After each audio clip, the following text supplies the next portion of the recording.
Média présente De Sources Sûres avec Jean-Charles Simon. De Sources Sûres, votre nouveau rendez-vous désormais chaque matin sur le coup des 7h50 environ. Là, c'est 7h54 pour être précis. Avec Jean-Charles Simon. Bonjour, comment allez-vous ce matin, mon cher Jean-Charles ? Eh bien, je suis au taquet. Oui. Au taquet. Bien sûr, je commence déjà à prendre conscience que le poste de consultant généraliste que vous m'avez proposé, que j'ai eu l'audace d'accepter, n'est pas une sinécure. La journée de 6 heures, c'est pas pour moi. D'autant que j'ai envie, en plus de le cumuler avec celui de lanceur d'alerte. Et pour l'instant, je tiens le coup, je vous rassure. Tant mieux. Vous savez, je suis du bois dont on fait les Julian Assange. Je ne suis pas prêt à renoncer à ma mission. Vous me voyez heureux de vous voir dans ces dispositions, mon cher Jean-Charles. Eh bien, cher Philippe, vous connaissez bien sûr mon engagement sans faille dans la lutte contre le réchauffement climatique et les gaz à effet de serre. Oui. Alors cette lutte est pour moi si importante, Ouais. je dois l'avouer, que je suis arrivé à taguer mon propre Hummer blindé pour exprimer ma honte de me promener dans Lausanne dans ce monstre polluant. Vous vous avez vous possédez un Hummer. Oui, je ne suis pas fier, hein, mais enfin, on a tous ces petites contradictions.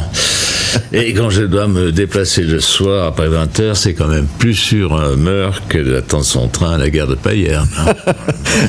Alors, taguer son propre véhicule, c'est quand même le signe d'une grande culpabilité, ça, Jean-Charles. Oui, mais c'est comme ça, voilà. Mais bon, je dois dire quand même que j'ai simplement écrit salaud de pollueur, ou même fucking pollueur, à la mousse à raser sur les vitres arrière.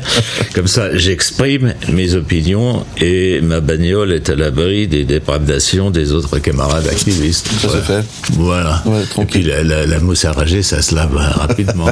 Ça ne dérange pas. Mais revenons à nos moutons. S'il vous plaît. C'est donc avec stupéfaction que je suis tombé sur une étude de l'UNIL relatant que le Léman, comme la plupart des lacs dans le monde, le Léman est un émetteur de gaz à effet de serre et notamment de dioxyde de carbone.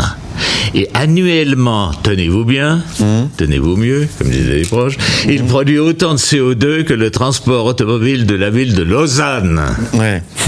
Alors moi je vous le dis, au lieu de jouer petit bras et tenter d'entraver vainement la circulation automobile urbaine, il est temps de prendre une vraie mesure pour la planète. Et quelle est cette mesure ? Je vais vous la donner, mais est-ce que nos autorités auront le courage de la choisir ? Rien n'est moins sûr. Ouais. Alors cette mesure est simple. Ouais. C'est même curieux qu'on n'y ait pas pensé avant. Dieu sait. Oui. Il suffit de vider le lac. Ah bah oui. Voilà. Vider le lac. Et comment on doit faire pour vider le lac ? Ça, je sais pas. Moi, je suis lanceur d'alerte. Je ne suis pas ingénieur hydrologue. Non, mais j'imagine que ça ne doit pas être très sorcier. Moi, je pense qu'il suffit de construire un barrage dans le Valais pour bloquer le Rhône. Ouais. Relativement haut du côté de Briques, parce qu'ils sont déjà habitués aux inondations là-bas. Et vous allez vous faire des copains là, oui. Oui. Et puis à Genève, de l'autre côté, vous ouvrez les vannes du pont de la Machine et les tours est joué. Ouais. Bon, alors bien sûr, ça risque de submerger de quelque temps la vallée du Rhône. Mais ça, il suffit d'avertir les autorités françaises d'un risque d'un nouvel épisode Cévenol. Ils commencent à avoir l'habitude. Et qu'il conviendrait peut-être de rapatrier les pompiers partis du côté de Valence. Et le tour est joué. Voilà.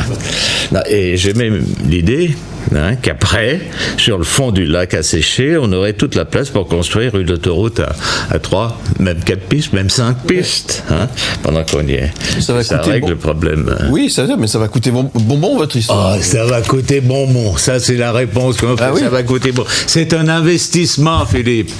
C'est valable pour un siècle, ça. Si vous le dites. Et après, un siècle, s'il n'y a plus de voitures, eh bien, on remplacera l'autoroute par une piste d'atterrissage pour les drones sans pilote. Non, parce qu'un pays qui n'investit pas est un pays mort, cher Philippe. Ouais. Et puis même, on pourrait imaginer des nouvelles ressources, par exemple, sur le sol encore humide autour de la nouvelle autoroute.